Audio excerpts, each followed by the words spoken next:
на рубеже 1937 года, конечно, мужчине, наверное, больше свойственно молодиться, там, отращивать всякие модные прически, возможно, даже закрашивать седые волосы, хотя у меня их, в принципе, и нету.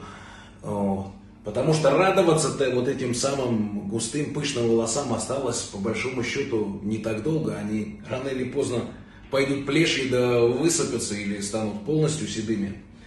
Но эстафета есть эстафета, и ее не поддержать я просто не могу.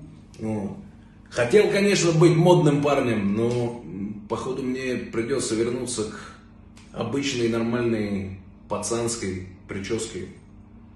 Рамзан Ахматович, я, естественно, принимаю эту эстафету.